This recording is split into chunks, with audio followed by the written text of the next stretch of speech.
A pastor's salvation.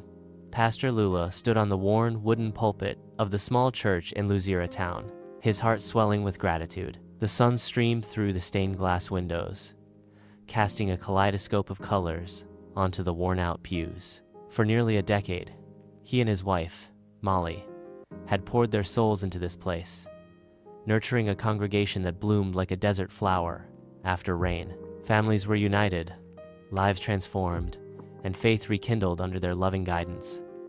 It was a sanctuary, a beacon of hope for many, but beneath the vibrant facade, shadows lurked.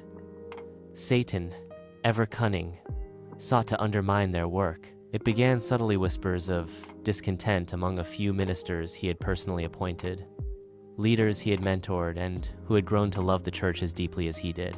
Pastor Lules had invested years into their formation, only to watch them turn first skeptical, then hostile. Then came the darkest day, the unspeakable betrayal.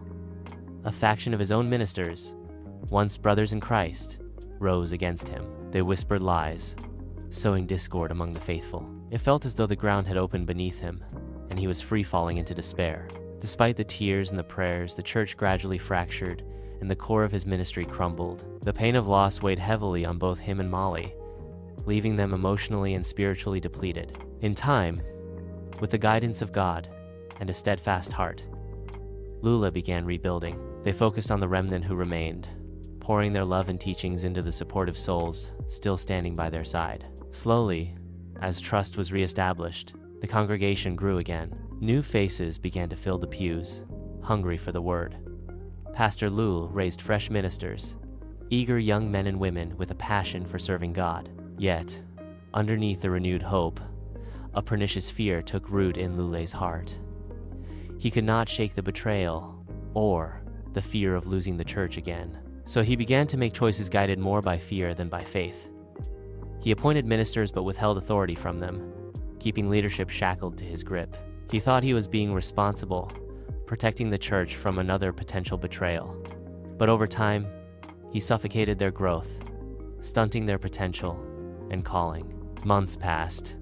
Despite the busy calendar of events and outreach efforts, Pastor Lul felt an unease in his spirit. His ministers, though competent and passionate, began to voice discontent. They were eager to take on more responsibilities, to lead and inspire.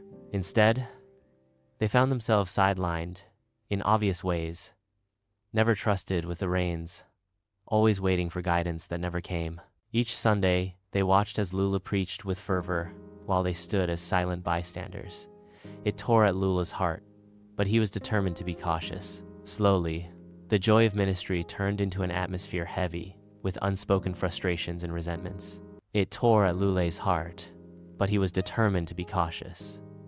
Slowly, the joy of ministry turned into an atmosphere heavy with unspoken frustrations and resentments. Lule pretended not to notice the increasingly bleak atmosphere in the church, and the truth grew clearer. He had let fear dictate his actions. One sweltering afternoon, he found himself alone in his office, staring at the picture of the early days of the church, a time of love, unity, and faith brought into sharp focus. Molly entered quietly, her brow furrowed with concern.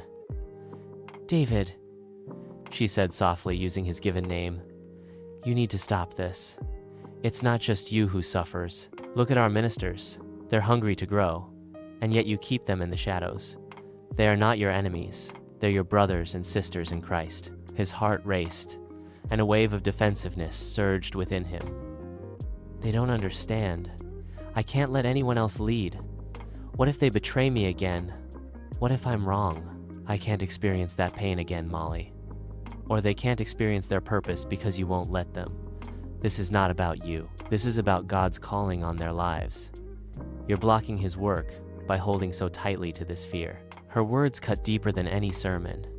In that moment, clarity rushed in like a flood. He realized he had built walls around his heart, shackling not only his ministers but constraining his own faith. Lule dropped to his knees, asking God for forgiveness.